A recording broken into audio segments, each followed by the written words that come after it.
Hi, my name is Danielle Barreca with the Napa County Historical Society Board of Directors. Thank you for tuning in today. It is because of the support of members like you that we are able to still provide content during this challenging time. Please consider renewing your membership or gifting a membership to a friend or family member. Thank you, and we hope you tune in again. Welcome to Zoom. So hello, my name is Alex Brown. I will be your presenter tonight, and I'm going to talk to you about two African-American men in particular who I think kind of demonstrate sort of different aspects of the hidden Black history in Napa County. If you read Hidden History, you'll recognize the second man that I'm going to talk about. But the first man I did not end up writing about at all. I ran out of room, and so I had to cut his story. So I'm kind of excited to talk to you all about him tonight. So I'm going to share my screen and do a little quickie presentation. All right. Oops. Magnify that. And minimize that. Okay, Hidden Histories. So when we talk about, I'm going to throw some quotes at you first. We talk about the settlement of the West, and by we, I'm talking historians. For a very long time, historians more or less just decided that there were no Black people in the West, or if there were, they were so insignificant to the development of the West that we might as well not talk about anybody. Walter Prescott was a pretty famous historian in the mid-20th century, and he defined the West as, the West is defined by its scarcity of, quote, water, timber, cities, industry, and Negroes. Likewise, another famous historian of the 1950s, 60s era was a man named Gunnar Myrdal, and he also said, quote, Negroes did not participate in the settlement of the West. Now that might be a big surprise to the many thousands of African Americans and other Black people in the West who actually did have a lot to do. I mean, there are countless Black towns founded all over the West. In fact, here in California, we've got Colonel Allensworth State Park, which I highly recommend going to see if you get the chance. It's down near the Bakersfield area, and it's California's one and only Black founded town. It's now a state park. It's pretty cool.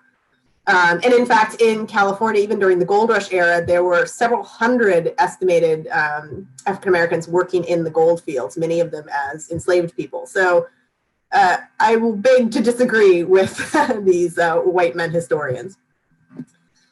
About Napa in particular, so as Liz was mentioning, I have my master's in US history, and I got that while I was working at the Historical Society as the research librarian. And I did my thesis on African-American history in Napa County. And when people would ask me what I'm writing about, I'd say, oh, I'm doing research on African-American history in Napa County. And the very first thing people would say to me was, oh, there are no Black people in Napa. And it's like, well, that's definitely not true.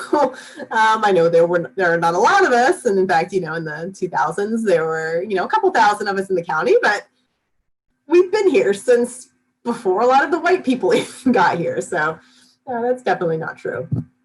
And then if you've been in Napa for a while, you've probably heard this. I heard this growing up. I think it probably kind of arose in the 1930s, 40s, 50s, somewhere around there.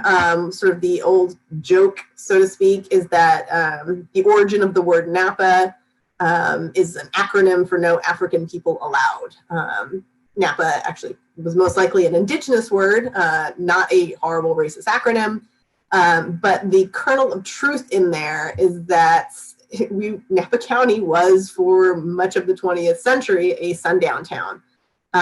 Any Black person who has lived in Napa since the 50s, 60s, they got some stories. Even going into the 80s and 90s, there are a lot of stories. So there's a lot of truth in that.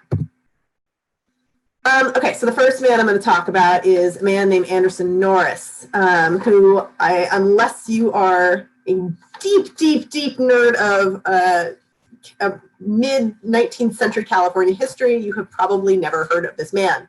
And in fact, even, good old Hubert Bancroft, he's one of the few historians to actually mention Anderson Norris, and Anderson Norris gets one mention in a footnote. He's just buried in a footnote. He gets like a sentence, and then he's never spoken about again.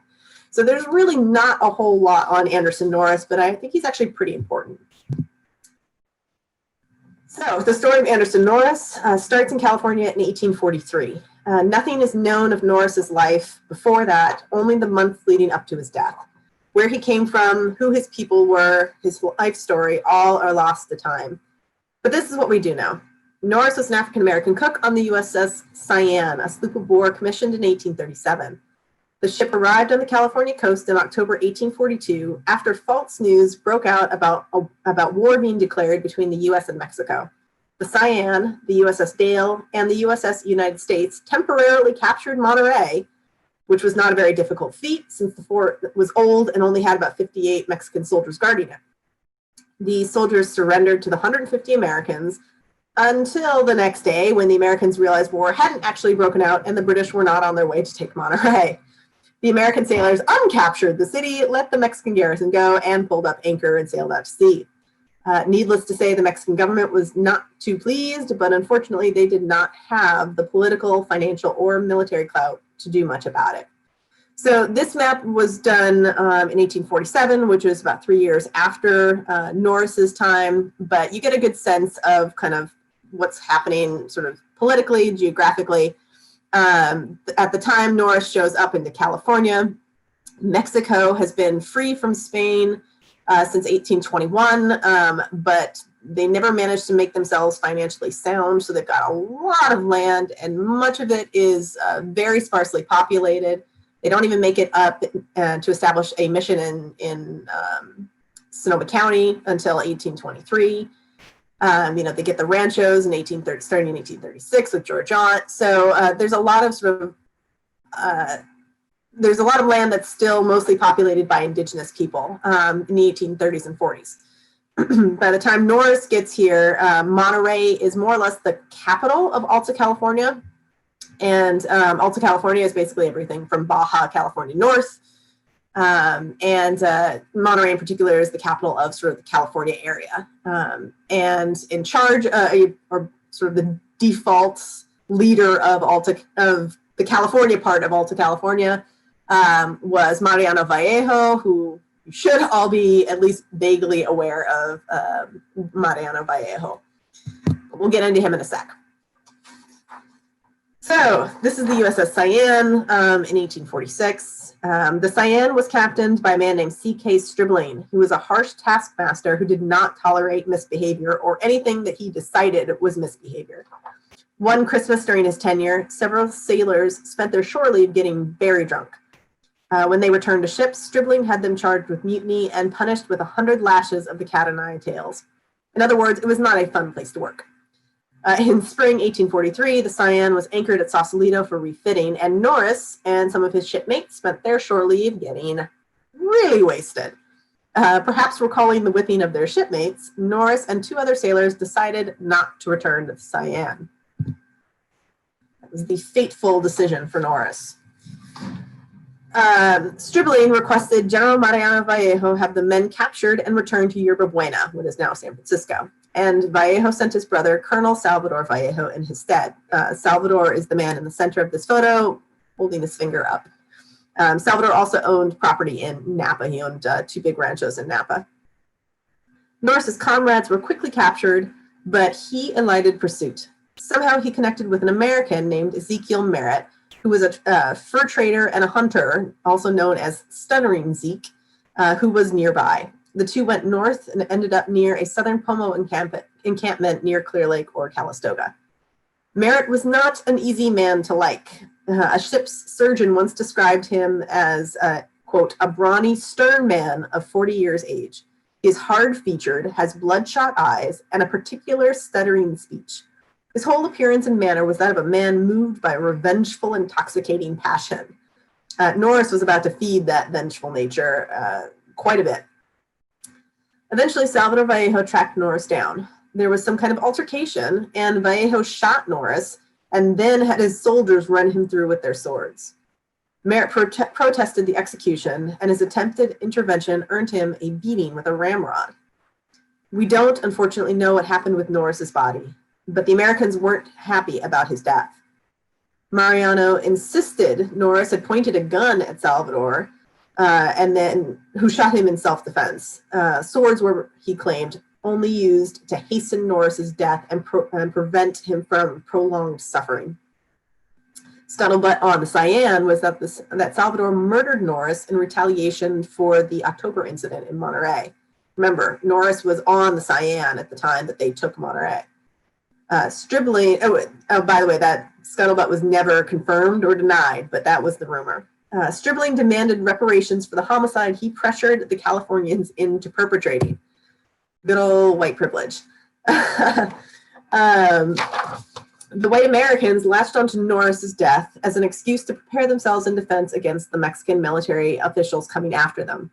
No matter that the only reason Salvador Vallejo went after Norris in the first place was because Captain Stribling insisted on it. This is where Norris's story ends, but his influence on the tension between hot-headed American colonists and the struggling Mexican government continued. The fall after Norris's murder, Edward Bale got into an altercation with Salvador. Bale, as you may know, was an English immigrant who owned Rancho Carne Humana, which extended from about Oakville-ish all the way up through St. Helena. Bale as in the Bale Mill, if you've been up there. He was famously temperamental and a deeply unpleasant man who was disliked by many, many Californios and Americanos. I mean, seriously, Wikipedia him. He is a very awful man. The details are murky, but Bale felt Salvador, the uncle of his wife and Mariano Vallejo's daughter, had impinged his honor. Bale took a shot at Salvador in the streets of Sonoma, but missed and struck Cayetano Juarez instead. Cayetano Juarez is the man in this photo here. This is him in 1880 with his grandson. Juarez owned Rancho Tulucay in Napa and was childhood friends with the Vallejos. They fought together in many of the campaigns against the indigenous people in Northern California.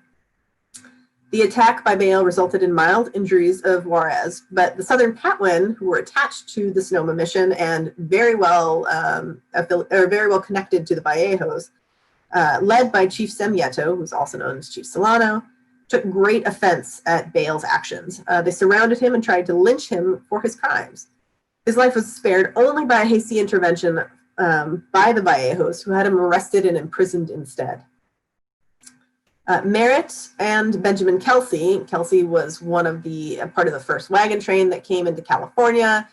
He's probably most famous for his atrocious, horrible, awful crimes against the indigenous people up in Clear Lake. If you Google Bloody Island Massacre, the Kelseys were not very good people. Merritt and Kelsey started agitating among the non-Mexicans in Sacramento and were planning to free Bale by force. So if you're keeping track, that's now 2 incidences in like 6 months, basically, of international incidents happening between Americans and Mexicans, almost coming to, starting a war sort of accidentally. Or excuse me, that's 3. To keep the peace and fearing an international incident with England, Governor Mitchell Torrena freed Bale, even though he had already been found guilty. In 1846, Merritt and Salvador again faced each other, this time when Merritt and a gang of white Americanos invaded the Vallejo's Sonoma home and arrested Mariano and Salvador and, among others, as part of the Bear Flag Revolt. That's Mariano right in the center there, surrounded by his lovely daughters. It's interesting how influential Norris's role was in the lead up to the Bear Flag Revolt. His death, his murder, his execution played such a pivotal role in the escalating tensions, and yet we don't talk about him at all. Like I said, he gets a footnote, and he's mentioned in some references to the Cyan, but that's about it. Literally all that we know is that he was Black and he was a cook, and that he escaped and he was executed. The entirety of his life story.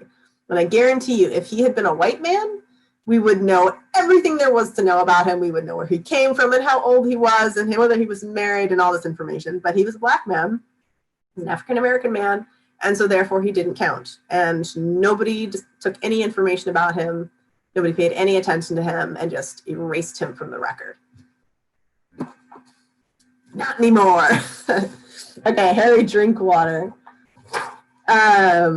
Again, like I said, if you read Hidden History, then you'll remember the chapter on Harry W. Drinkwater, who was an amazing photographer, as you'll see in a moment. He was a very prominent photographer based in Los Angeles, but he was also a Napan. According to his family, he was born in Napa in 1919, although city directories indicate that he might have spent his childhood in Vallejo with his mother, Maud. At some point, she entered into a relationship with a man named Reuben Beatty, and by 1928, they had relocated to Beatty's rental home in Yountville.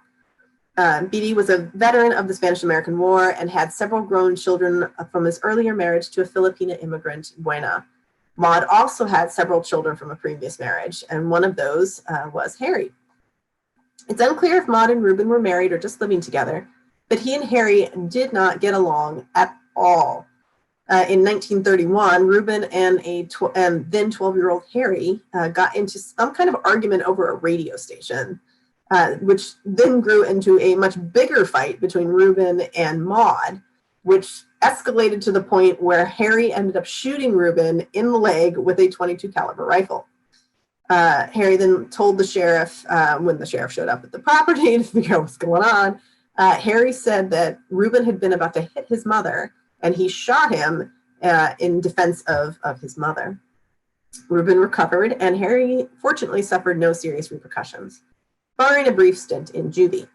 A year later, he was part of the Boy Scouts Legion Day program at the Veterans Home and went on to become a track and field star at Napa High. And that's actually his senior portrait from 1936 when he graduated. Very handsome young man. Soon after graduating high school in 1936, Harry took the family Model T and made it his way to Southern California. Now I want to pause here for a moment and talk a little bit about the family stories that we tell other people and the historical record that, you know, kind of challenges some of those family stories. So if you Google Harry Drinkwater, you'll find that the story he often tells and the story that his children tell was that Harry left Napa in 1930, Harry left Napa when he was 13 years old. He borrowed the family Model T and drove to Southern California at 13 years old. He may have left home at 13 years old. That's right about the time that he would have gone to juvie for a short period of time after shooting his possible stepfather.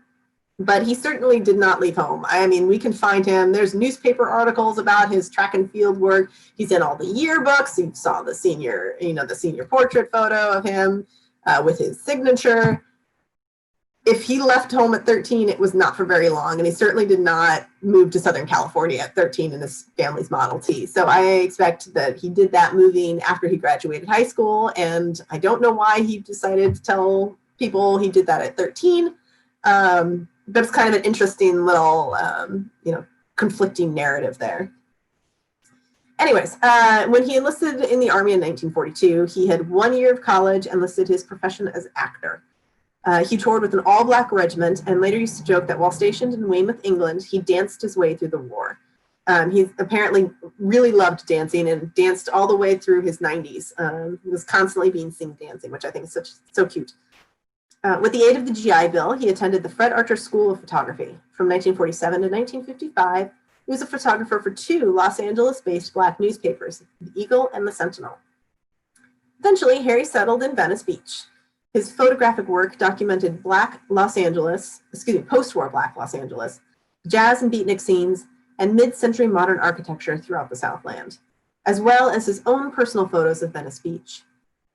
His photography was prominently displayed in the Hammer Museum and the Getty Center, and he was the official photographer for Noah Purifoy's group exhibition, 66 Signs of Neon, on the Watts Rebellion. And this is actually a photograph that he took of Noah setting up that exhibit. And this was part of a Drinkwater exhibit that took place in 2011. And I actually don't have anything to say about this photograph. I just really love it. It's just the composition is amazing, and the architecture and the pose of the subject. I mean, Drinkwater had an amazing eye, like just a truly amazing eye. Move forward. There it goes. And another photo. If you ever get the chance to go, if you're, when the plague times end and we can travel again, next time you go to Los Angeles, if you've not been to Watts Towers, you absolutely must go. It is such a weird, cool place that is still under construction. It's trippy. Go to Watts Towers, absolutely bananas. It's just a picture of Harry Drinkwater a couple of years before his death. He died in 2014 and was so prolific with his photography that he had 40,000 negatives in storage. And one of these days, I'm going to reach out to that family and see if I can get my hands on some of those negatives, because, man, this guy was good. And he's so good, and he's known locally, or he's known, in Southern California for his work. But how many times in Napa have we had an exhibit of Harry Drinkwater? I mean, what about the Napa Valley Museum? Have they ever done an exhibit of Harry Drinkwaters? No, nobody ever does anything about Harry Drinkwater. He's this great Napa guy, grew up here, went to high school here, and we just don't count him, and, to be fair, yes, he did leave in the 30s, but you know what? He's still one of our own. We talk about all kinds of people who left Napa or came here at different ages and all kinds of stuff. So I think it's really important that we make sure that we're paying attention to everybody who, even though Harry did not directly influence Napa with his photographic work, he's still a Napa son. We should still be talking about him, and we should still be promoting his work, and thinking about the ways in which a life in Napa might have shaped why he felt the need to go to Los Angeles and spend so much time in the Black community down there. I mean, there weren't a lot of Black people in Yountville in 1936. So I just think it's pretty important. And that kind of revealing that kind of history and kind of pushing back on what we consider the standard narratives of what Napa's story is, has a lot to do with why I wrote the two books that I did. I really wanted to explore what really is Napa, and how the official definition of who and what Napa is conflicts with the actual history of the people who lived here and the things that they did. So stop share. So yeah, so those are the two people. Like I said, I highly recommend Googling Harry Drinkwater and seeing some more of his photographs, because they are absolutely stunning. If I could get copies and hang them on my wall, I would.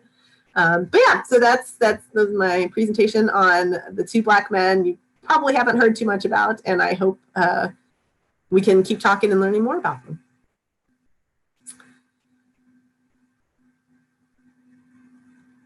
Oh, I don't know who's jumping in and unmuting. Liz, you're still muted. Mute now. Okay. Nicole has all the power. Look at her. She's the god of all. Alex, fascinating. You always share really fascinating, relevant history. And you're so spot on when you talk about Norris and his impact. And yet, that story is just kind of has disappeared, and there's just very small glimpses that you were able to expand and highlight and show that ripple effect, what occurred because of that. It's really important. A couple questions that came up. If you were going to write a Hidden Histories Part 2, who is next that you would like to research, or what communities, cultures, or people would you like to really examine more and write about in Hidden Histories Part 2? Yeah, so there were a lot of communities and groups of people that I considered, including the first book, and I ended up having to cut because I either didn't have the time to do the research, or I just couldn't find enough historical research. So I got actually about halfway through a chapter on Japanese Americans and Japanese immigrants before I realized that I was going to go way over my word count, and I had to cut them, unfortunately. But the Japanese immigrants and Japanese Americans who are in Napa, now that the Historical Society is open, make an appointment and stop by and see the Fuller collection there, because it's amazing. The internment collection that we got, I would love to write about them. I also really wanted to write about the queer community. And there's a lot of recent history about the queer community, but not anything historical, or at least anything historical that I could find. And I mean, my entire 4 years at NCHS, I was desperate to put up a queer history exhibit. And I just could not find anything older than mid 80s, really. I mean, what's her name? Terry Pohl, the first trans person to run for office in Napa County. She ran in Yountville in the 70s. And I believe I think she still lives in American Canyon. And I believe she was the most historical queer event that I could find. So I couldn't include her in the book. Or I mean, I couldn't include the queer community book because I needed to go earlier than that. Yeah. But I say those, and Filipino immigrants. I mean, I know that a lot of Filipino immigrants are in Solano County, but I really wanted to talk about Filipino immigrants in Napa as well. And I just did not have the time to start that research from the ground up. Well, it sounds like you've got a second in the work. Somebody else write the books. We have some more questions, and one comes from Todd Schulman. What really happened to Chinatown? Yes. Assuming you mean Napa's Chinatown. So the official story that was printed in all the papers was that the residents of Chinatown were thrilled to be vacating their property to make way for this beautiful new yacht club that was going to be built, that was never built. The true story was basically like the day or two before they were, well, not that soon, shortly before they were being asked to leave, a lawyer happened to pop by Chuck Chan's family home and knocked on the door and said, "Hey, did you know you guys are moving? I think that's great that I think that's great that you managed to work with the city." And the Chans were like, "Wait, what?" So they were basically pushed out of their land. In Chinatown, by that point, it was, I think, 1929. I think that was the date. There were like 10 or 15 residents of Chinatown, and almost all of them were Chan relations. And I mean, it had gone from, maybe 5,000 during harvest season in the 19th century down to, 10 or 15 people. And there's a lot of political and racist reasons for that. But basically, the city of Napa more or less forced them out of Chinatown, moved them, created a new Chinatown a couple of blocks up on First Street, and forced them up there. And that's where the Lai-Hing Company was. And they pushed them out of property that they had been on since, more or less the 1860s, with some time away in between. But yeah, so that's basically what happened. The city of Napa, along with other groups, basically raised Chinatown to put a yacht club in. The yacht club was never built, and the land set, just kind of sat there. In the 80s, when I was growing up, there was a park there, although I don't know anybody who ever went down there to the park. And then the flood control project that just ended a few years ago finally erased the last of Chinatown. So they took that little plaque that they had stuck there down in the 80s and just slapped it on the side of the bridge. And that's about it for Chinatown. Yeah. At least we have a marker now, China Point. We've got a little bit of history there. Mm-hmm. So that's nice that we have that, and we have your book. Yes. Another question from Louise Dunlap. She asked, "What do you know about the African Americans and the Bear Flag Revolt?" The author Yes. of Grider's Century says there were 6. Yes. So that's tricky. John Grider made that claim. John Grider was a former enslaved man, African-American man who was in the Vallejo area, basically earned his freedom, you can't really earn your freedom. You're supposed to be free. But he basically bought his freedom through extra labor. And I believe he bought his mother's freedom as well.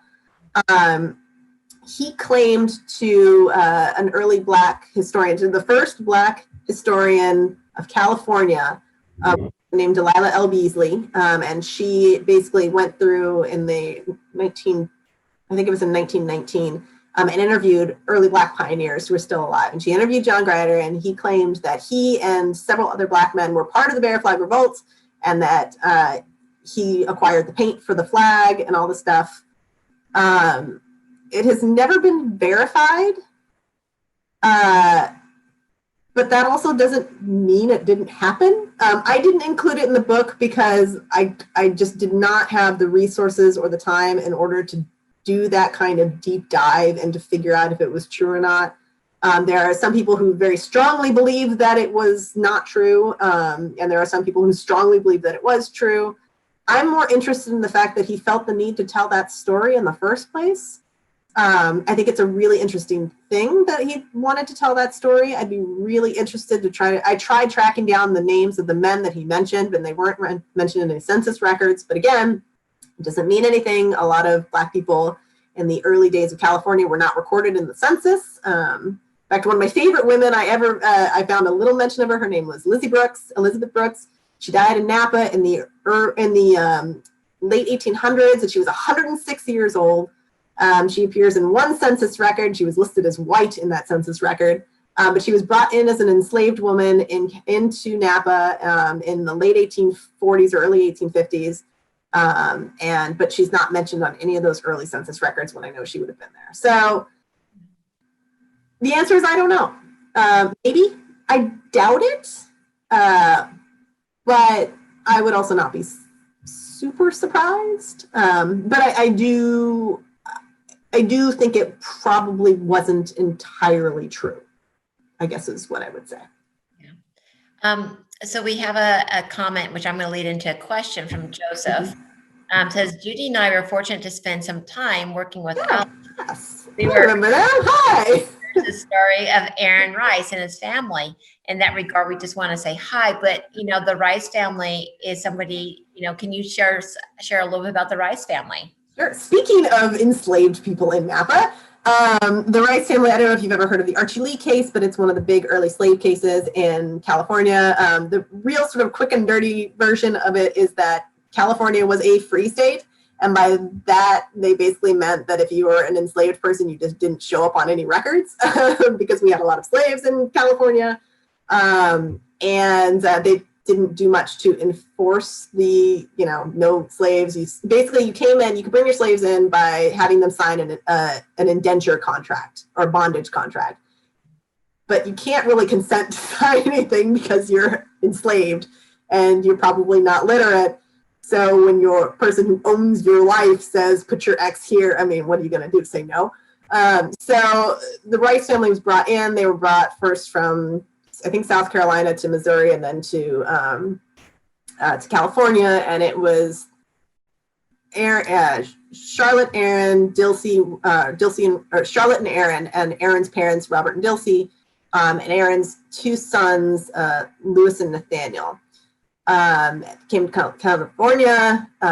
William Rice settles in Napa County somewhere and honors the indenture contract for everybody but Nathaniel. And Nathaniel is 14 years old at this point. So basically he's been dragged all the way across the country, then forced to work for his labor, and then separated from his family.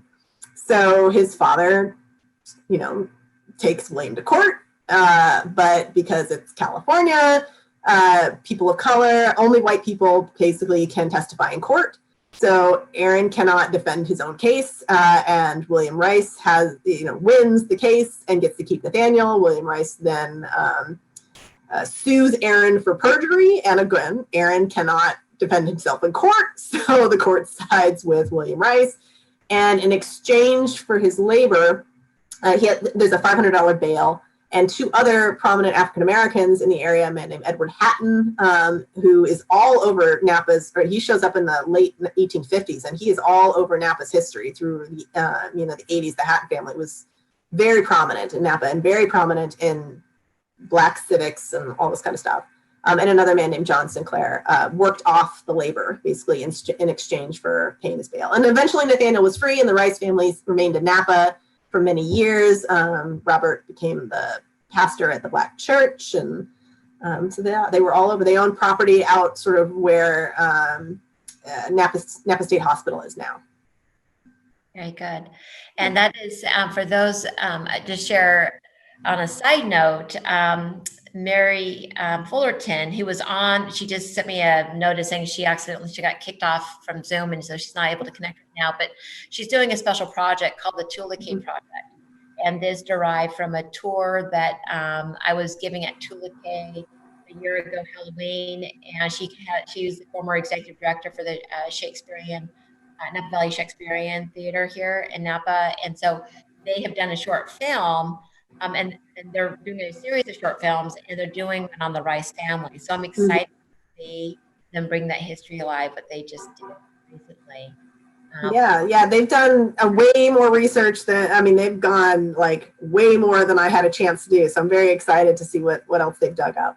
Yeah, absolutely. And we have a question here from Dr. Monica Hunter.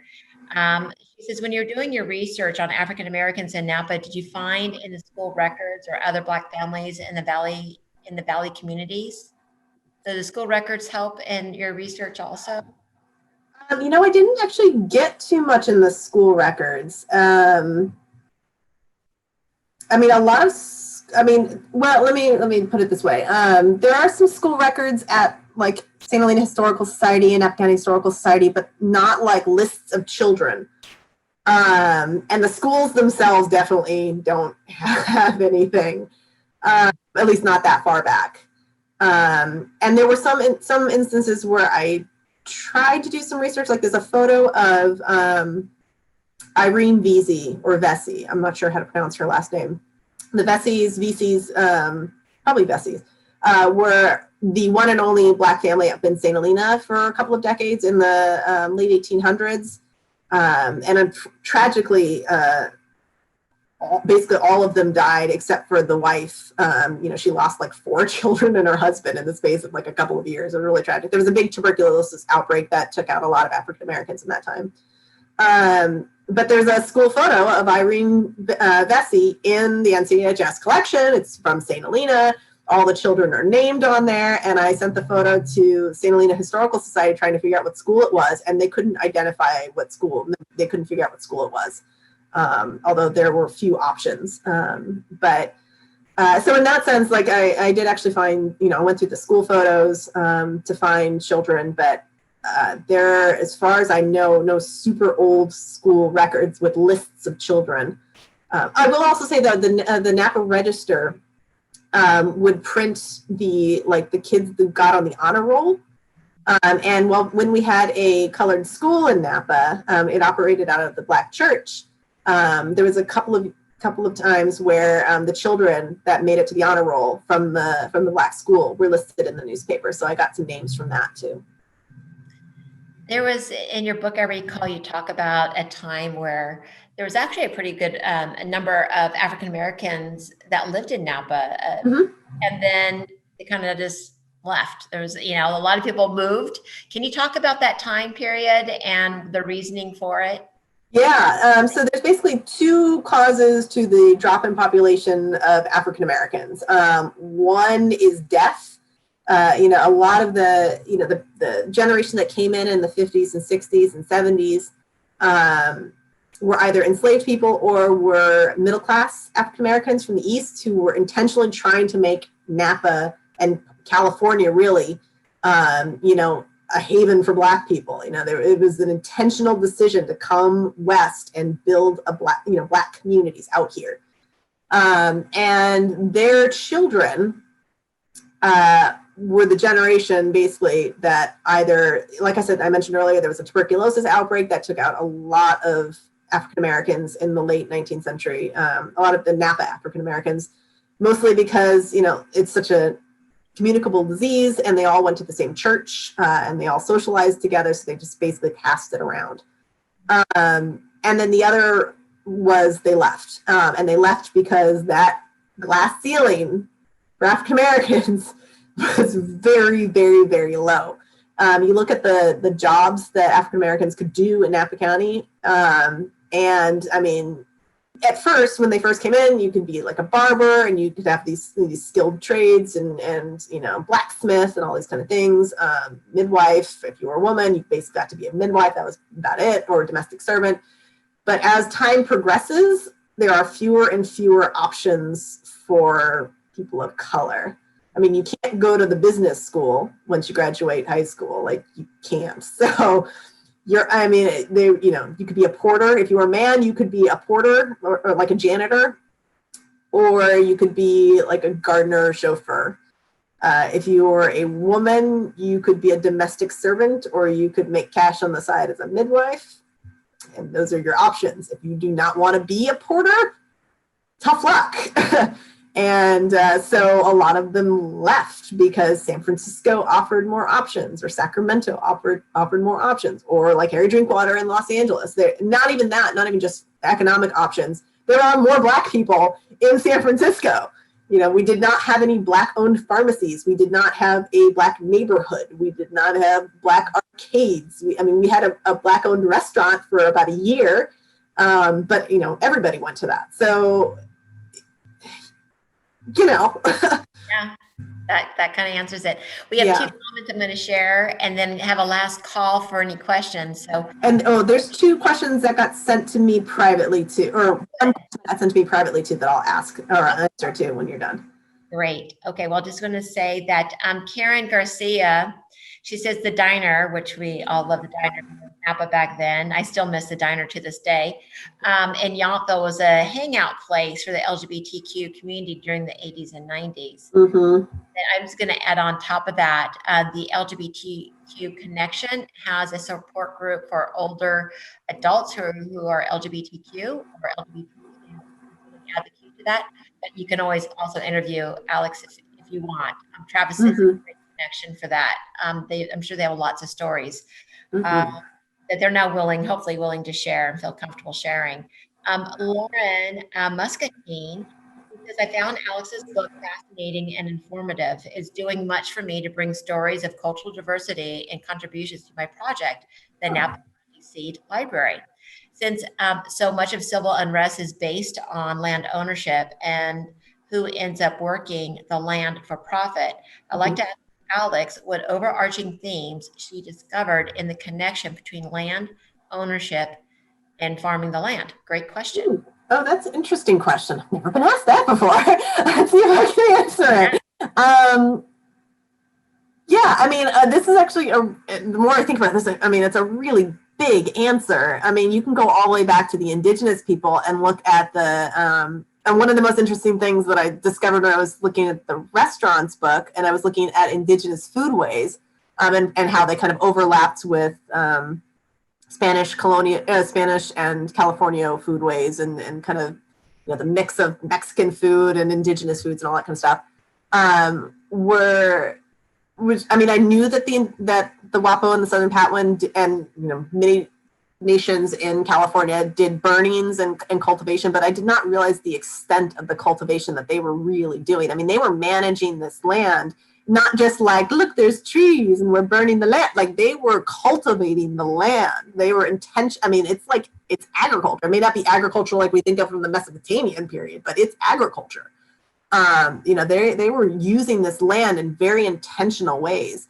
And in fact, in some of the treaties between the Spanish and the Mexican military groups with the indigenous people in Northern California were written in burning contracts. So that way the indigenous people could continue their burning practices that they were doing. So it's fascinating in that way.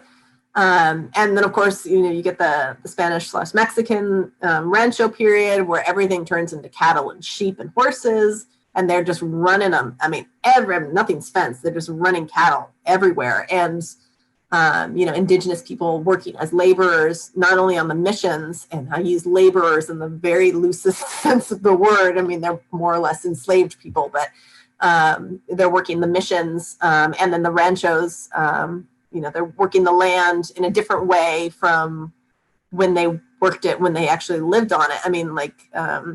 They build the rancho, and then the indigenous people in the area of the rancho basically then got forced to work on the rancho. So they were working their same ancestral land, just in a very different way, and growing, sort of new world foods and squashes and stuff that they wouldn't have normally grown.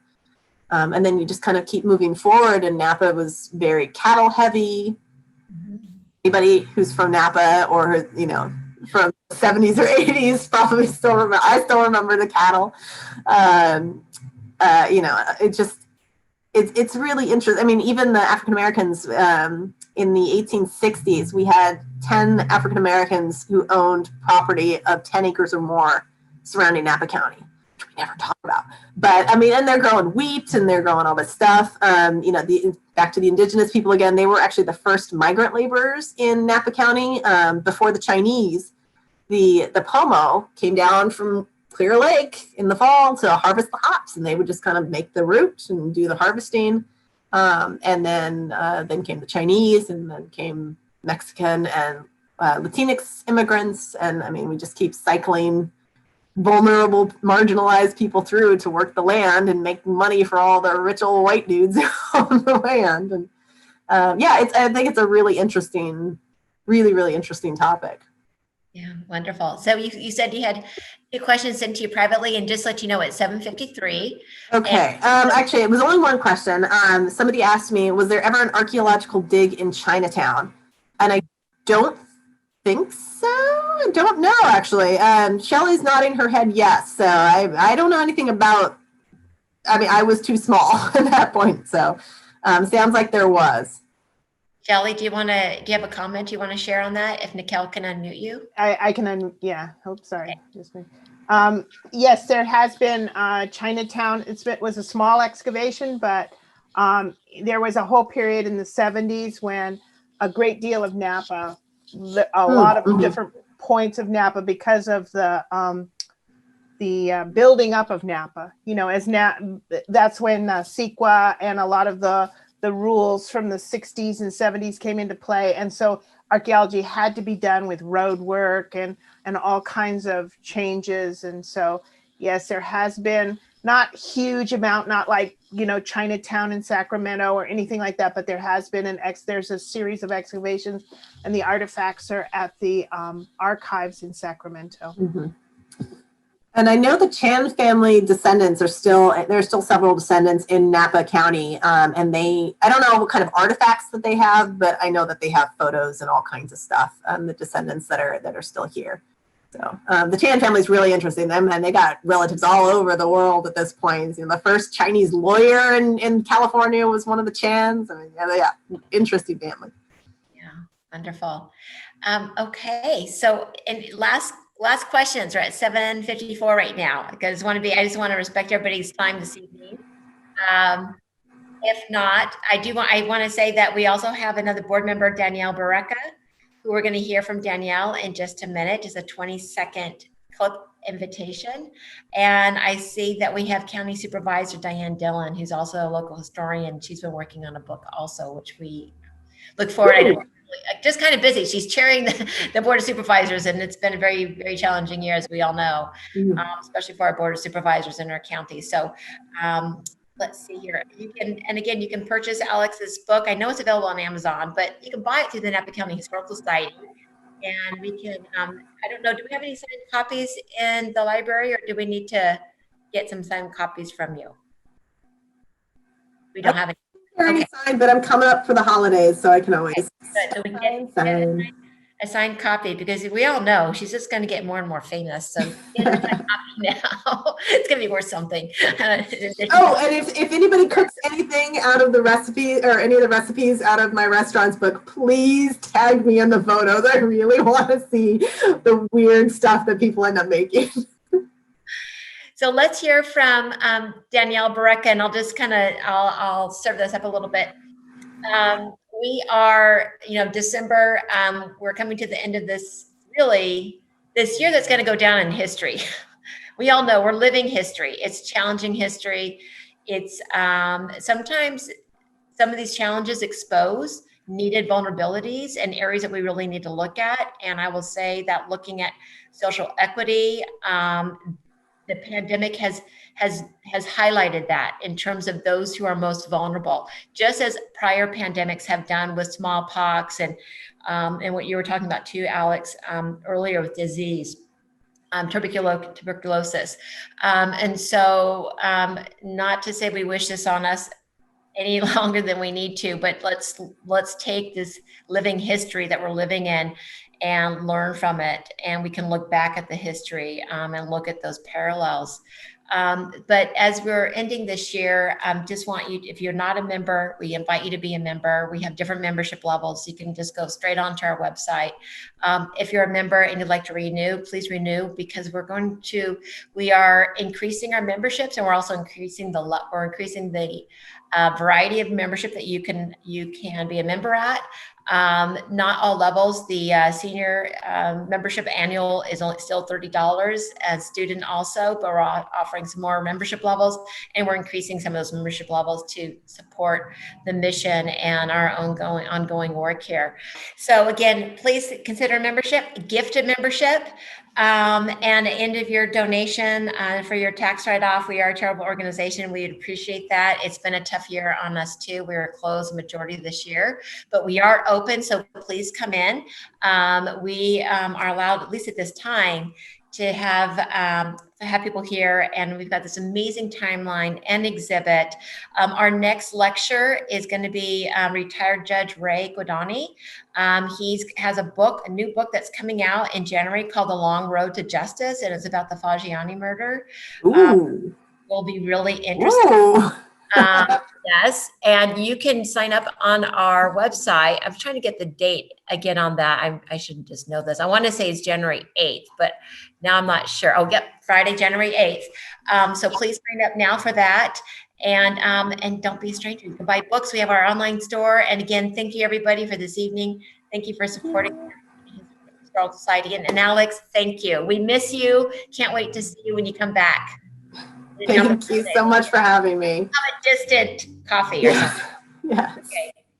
Thank you for tuning in today. We hope you enjoyed the programming. Remember, you can social distance while still getting closer to local history.